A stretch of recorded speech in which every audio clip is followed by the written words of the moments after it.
into some funky music. Music's great. It really gets me going on a slow morning. Of course, not everyone likes every type of music, but you can choose just by listening. And for that listening job, these things here are excellent.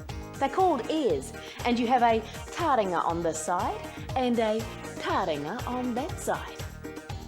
But the perplexing thing is, how do they work?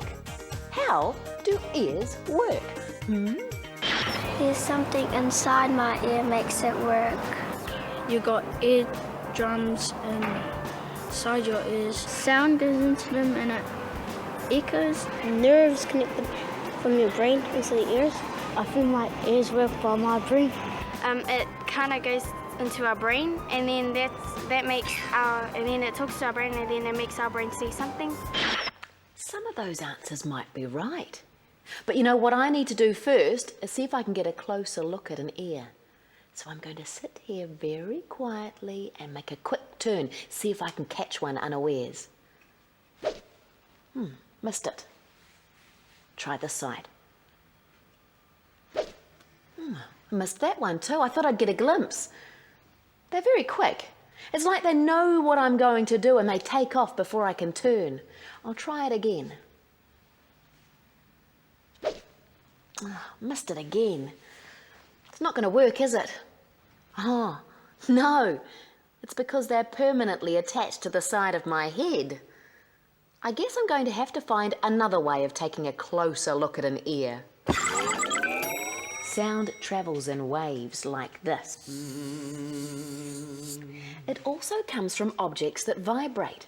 So watch what happens when I pluck the string on this guitar. The string vibrates back and forwards. That vibration is transferred into an energy which travels through the air. And sound can't travel if there isn't any air. And there's no air in space. So if I was to take this guitar up into space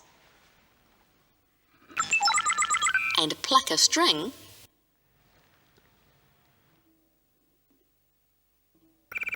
there's no sound because there's no air. Now luckily there is air on Earth, which is a great relief. And sound can be soft, it can be loud, it can be low. But what I need to know is how that sound gets into your ear. So let's find out. This is the outer ear, and a rather interesting design if I do say so myself. And of course, I do. The outer ear works to funnel sounds in towards the inner ear. Try putting your hands over your ears. Well, the sounds are quite muffled. Or try cupping your hands behind your ears. Well, I can hear the sounds clearly in front of me, but the sounds behind me sound quite muffled. Cup your hands in front of your ears. I can hear the sounds behind me really clearly now, but the sounds in front of me are muffled. You know, some animals have really big ears. I wonder if they help them to hear better. Sound travels in straight lines, and it works a bit like a TV remote. If you point the TV remote in the wrong direction away from the TV and push the button, 9 times out of 10, nothing happens. See? But if you have your TV remote in the right direction and push the button, hey, come back. That's better. Or some animals like rabbits have huge outer ears, and that helps to increase their sense of hearing. Other animals have muscles in their ears, so they can turn their ears in the direction of the sound. Us humans, we have to turn our head to the direction of the sound. Which isn't bad, I suppose. Sound travels past the outer ear, along the ear canal, to this here. It's the eardrum. And it's a tissue-thin skin membrane that protects the middle ear. It also vibrates when it's hit by a sound. And an eardrum is pretty much like this drum here. When I lightly tap the drum, it vibrates, and it makes the grains of rice jump. Because I'm only hitting it lightly, the vibrations are very slight, so it's only making the rice vibrate up a little bit. But when I hit it harder, the sound is louder and the grains of rice jump higher. That's because the vibration is stronger. It's vibrating up away from the drum and pushing those grains of rice up. And that vibration keeps travelling. It travels through the ear to the outer ear, along the ear canal to where it makes the eardrum vibrate. And that vibration passes through to 3 magical bones. On the other side of the eardrum are 3 magical bones, so tiny, yet so precise. This is the hammer. This is the anvil. And this guy here on the end is called the stirrup.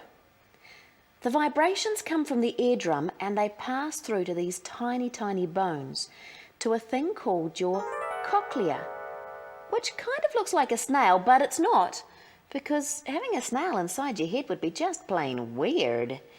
Anyway, the cochlea is filled with liquid and tiny hairs. So how does sound pass through the liquid in the cochlea?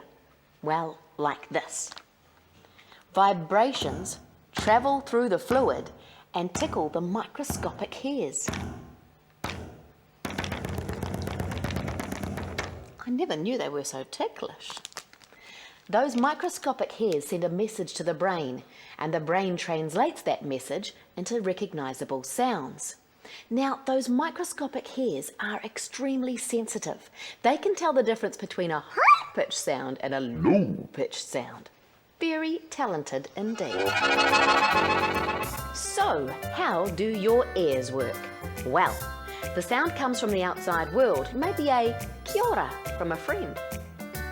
That kia ora sound wave travels through your outer ear to your eardrum. It makes your eardrum vibrate, and the 3 tiny bones, the hammer, the anvil, and the stirrup. And that vibration travels all the way through those bones to your cochlea, through the liquid in your cochlea, to the tiny little microscopic hairs. And those microscopic hairs inside your cochlea send a message to your brain. Your brain interprets that message as words so you can understand them. So all sounds have to pass through the outer ear and travel through to your cochlea, which is a logical progression, don't you think? Can't you hear me? Well, your ears are very precious, and it's easy to hurt or permanently damage them by listening to really loud sounds. When your ears begin to hurt, it's your brain's way of warning you, "Oi, turn that down before you do some damage." Well, you can protect your ears with ear muffs, but if you are in a situation where your ears are starting to hurt, always tell an adult, and never put anything in your ear. I had a friend who once put a bus in his ear. It was not a pretty sight. If you'd like a fact sheet for this or any other Suzy's World program, write to us at PO Box 34307 Auckland or go to the website at www.suzy.co.nz. You'll find lots of information there. So, listen up. You only have one set of ears. Look after them. Ka kite anō. Well, I did back and forth, and that energy is transferred. No, that vibration is transferred into energy, and your brain translates them. I wonder if they help them hear better. Low. Soft and loud, high and low, sorry. Thanks to New Zealand On Air, we couldn't have done it without you.